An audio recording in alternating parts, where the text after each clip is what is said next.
The study of UFOs needs more science and less stigma. That's the recommendation from NASA tonight as it releases its long-awaited report on unidentified flying objects. The report concluded there is no evidence that aliens are behind recent sightings of UFOs, or UAPs as they're now called, but it didn't rule out the possibility.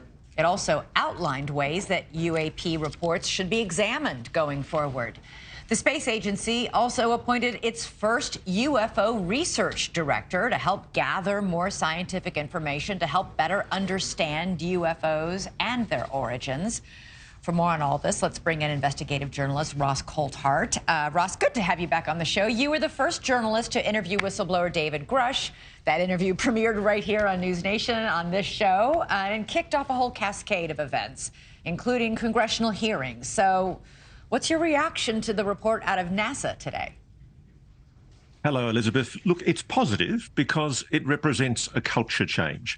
What we've seen for the last 50 to 60 years in America is very much a dismissive attitude towards UAPs. It's been suggested that they can all be explained away as normal, prosaic phenomena. And what this report does signify, what it represents, is an acknowledgement that finally NASA is taking UAPs seriously. And that's an important culture change. It represents a paradigm shift for what, after all, is America's premier spacefaring organisation. Yeah, but I think a lot of people feel like NASA is now taking this seriously. We have the Pentagon now taking this seriously. We have this website that's now up for declassified videos to be uploaded so that anybody anywhere can see them. And yet it's all the classified stuff that everybody wants to see. And the classified stuff is what David Grush was talking about. He couldn't even describe it to the congressman in his hearing, his well-publicized hearing. Yeah, I mean, it depends who you talk to. I mean, I talk to a lot of people in intelligence and defence and people who have an awareness of the censor systems that organisations like NASA have. And frankly, to me, it's just a no-brainer that the space agency is aware of anomalous phenomena and has been for a very long time.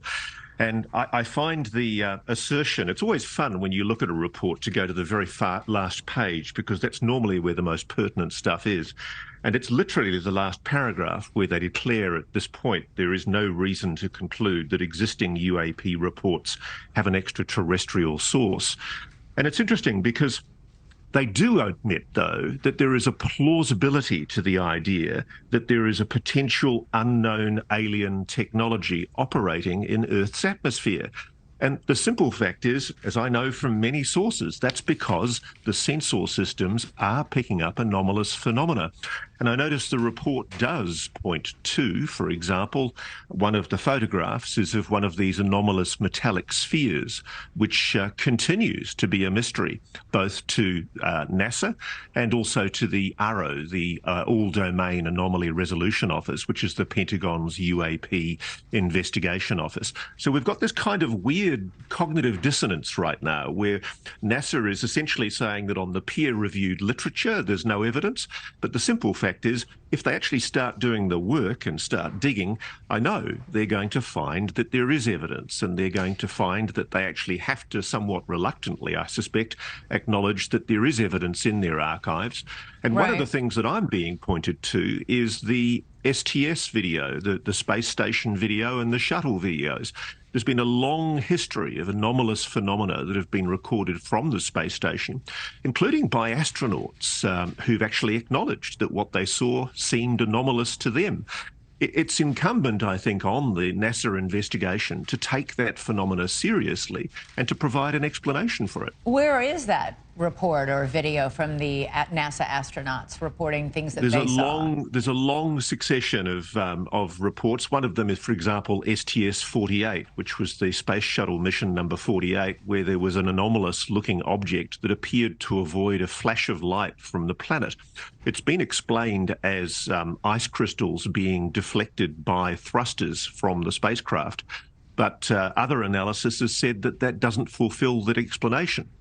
There's a lot of things that I think do require explanation, and there are private sources confidentially telling me and other people that NASA has a voluminous amount of information. And in fact, Christopher Mellon, the former Deputy Assistant Secretary of Defence, has gone on record saying he's seen some of this vision, which is highly classified, and he thinks the public have got a right to know about it. Well, that's the big crux there. And we heard that in the congressional hearings. It's the frustration in listening to David Crush's testimony. He talks all about things I can't tell you about because it's classified.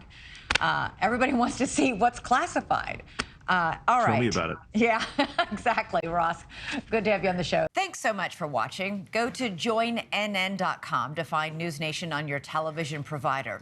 And don't forget to click the red subscribe button below to get more of NewsNation's fact-driven, unbiased coverage.